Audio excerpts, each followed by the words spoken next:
बिस्मिल्लाहिर्रहमानिर्रहीम अस्सलामु अलैकुम रहमतुल्लाह। शहबाज हुकूमत की नाकामी को सामने रखते हुए army chief general Asif Munir को खुद मैदान के अंदर आना पड़ा और अब तमाम के तमाम जो फैसले हैं वो इस्टेब्लिशमेंट ने खुद अपने हाथ में ले लिए हैं।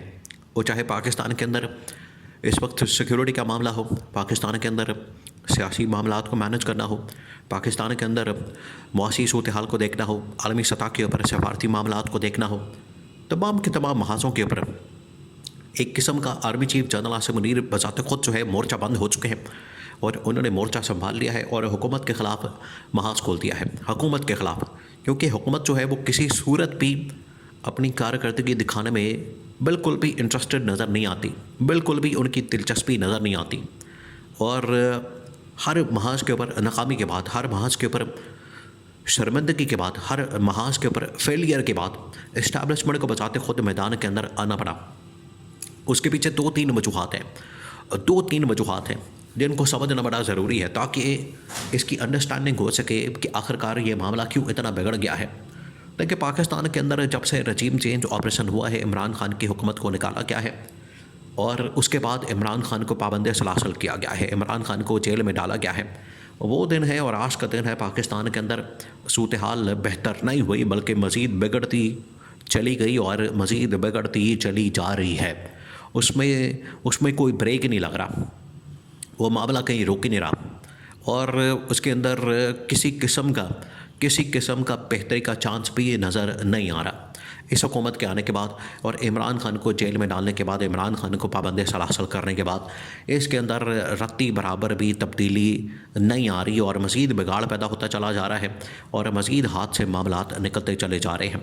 अब इस्टेब्लिशमेंट देख रही है पिछले तकरीबन कोई 2-4 महीने से ख़ास तौर पर जब 26वीं आईनी तरमीम हो जाती है, 26वीं आईनी तरमीम जो कि हुकूमत की जानिब से की जाती है, असल में तो हुकूमत को इस्तेमाल किया जाता है। पीछे तो इस्टेब्लिशमेंट मौजूद थी, इस्टेब्लिशमेंट ने इस गवर्नमेंट के ज़रिए से 26वीं आईनी तरमीम करके पूरी की पूरी अदलिया को अपने हाथ में कर लिया और पूरी की पूरी अदलिया को अपने हाथ में करने के बाद ये जो काम था ये इस्टेब्लिशमेंट ने करवा लिया, क्योंकि इस्टेब्लिशमेंट को नज़र आ रहा था कि जजेस जो है या अदलिया जो है ये हमारे ख़िलाफ़ एक दर्द सर बनती जा रही है और यहाँ से कुछ ऐसे फ़ैसले आ सकते हैं जिसकी वजह से हमें बड़ा नुकसान हो सकता है।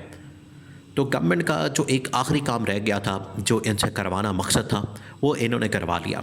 अब 2-3 और चीज़ें खुल गई हैं। देखिए, एक खाता बंद करते हैं दूसरा खुल जाता है, एक कट्टा बंद करते हैं दूसरा खुल जाता है। अब 2-3 चीज़ें हैं। एक तो ये कि आलमी सतह के ऊपर, डिप्लोमेटिक लेवल के ऊपर पाकिस्तान जिस तरीके से आइसोलेशन का शिकार हो गया और इस गवर्नमेंट की नाकामी और इस गवर्नमेंट की फेलियर का सबसे बड़ा सबूत ये है कि पाकिस्तान आलमी सतह के ऊपर, इंटरनेशनल लेवल के ऊपर बिल्कुल आइसोलेशन का शिकार है। उधर से यूरोप और अमेरिका के दरमियान एक महाज खुल जाता है तो उसमें पाकिस्तान तो कोई नज़र नहीं आता। पाकिस्तान की अहमियत सिर्फ इस्टेब्लिशमेंट की वजह से बढ़ जाती है। बरतानिया के अंदर अगर इस चीज़ को सामने रखते हुए, इस चीज़ को मद्देनज़र रखते हुए या इस चीज़ को भांगते हुए कि अमेरिका और यूरोप के दरमियान आगे लड़ाई होने जा रही है, आगे इनके दरमियान एक महाज खुलने जा रहा है, तो बरतानिया ने पाकिस्तान के आर्मी चीफ को वहाँ पर बुला के उनके साथ बातचीत की, उनके साथ नेगोशिएट किया और मुस्तकबिल के हवाले से बातचीत कर ली, डायलॉग कर लिया, मुज़ाकरात कर लिया। उस वक्त गवर्नमेंट को होश आया, उस वक्त गवर्नमेंट की जानिब से थोड़ा बहुत हिलजुल नज़र आई और गवर्नमेंट को अंदाज़ा हुआ कि अगर हमने इस स्टेज के ऊपर अपनी गवर्नमेंट को बीच में शामिल ना किया और गवर्नमेंट को इस्तेमाल ना किया टूल के तौर पर, अगर हम मैदान के अंदर ना उतरे तो इस्टेब्लिशमेंट का पलड़ा जो है भारी हो जाएगा।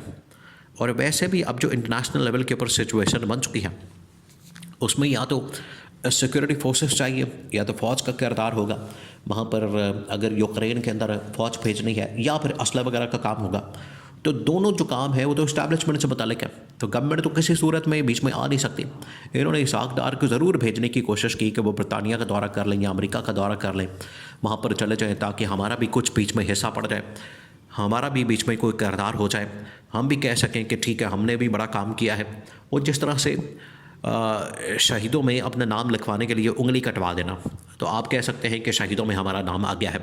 तो गवर्नमेंट ने ये काम किया, लेकिन इस्टेब्लिशमेंट को पता है। दूसरा ये कि IMF इस वक्त पाकिस्तान के अंदर आके एक बार फिर से बैठ गया है, उन्होंने देखना शुरू कर दिया है।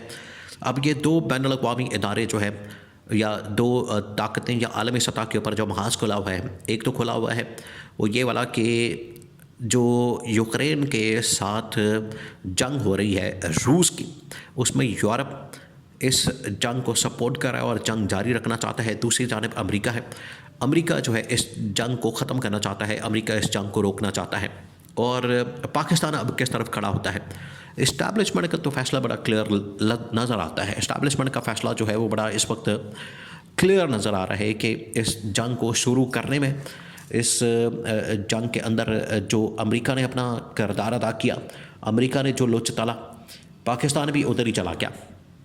क्योंकि अमेरिका ने अगर इसमें हाँ कर दी, अमेरिका अगर इसमें कूद पड़ा और अमेरिका की जानिब से इस जंग में हिस्सा डाला गया, तो पाकिस्तान भी इसमें चला गया। अब पाकिस्तान के लिए इससे बाहर निकलना, और वो तो कर रहा है। अमेरिका ने अगर पहले कहा था कि जंग शुरू कर दी जाए, तो पाकिस्तान भी इसमें कूद गया। और अगर अब अमेरिका कहता है कि इस जंग को ख़त्म कर दिया जाए, इसको रोक दिया जाए, इसको बंद कर दिया जाए, तो पाकिस्तान भी उसके साथ खड़ा है। लेकिन यूरोप अब भी इसमें आड़े आ गया। तो यूरोप का क्या किया जाए? पाकिस्तान तो इतना मजबूत है नहीं, पाकिस्तान तो अपने पैरों के ऊपर खड़ा नहीं, पाकिस्तान तो इस पोजीशन में है नहीं कि यूरोप के ख़िलाफ़ महाज खोल सके, या यूरोप के ख़िलाफ़ वर्जी कर सके, या यूरोप के ख़िलाफ़ जो है बयानियाँ बना सके, या यूरोप के फ़ैसले के ख़िलाफ़ जा सके। पाकिस्तान के अंदर तो इतनी ताकत है नहीं, पाकिस्तान के अंदर तो इतनी कुव्वत है नहीं।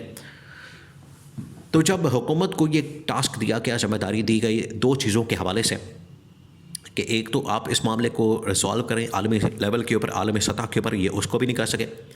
दूसरा, इनको कहा गया कि अब IMF के साथ तो कम से कम आप डील कर लें, क्योंकि अगर हमारी वहाँ पर एक्सपोर्ट्स ख़त्म हो जाती हैं, एक्सपोर्ट्स ख़त्म होने के बाद अगर हमें वहाँ पर ठीक ठाक नुकसान हो जाता है और हमारे डॉलर्स वहाँ से आना बंद हो जाते हैं, तो हमारे पास एक ऑप्शन IMF की होनी चाहिए, ताकि हम कम से कम थोड़ी बहुत स्टेबिलिटी को तो ला सकें, इकॉनमी को तो बेहतर कर सकें, इकॉनमी को तो कंटिन्यू कर सकें।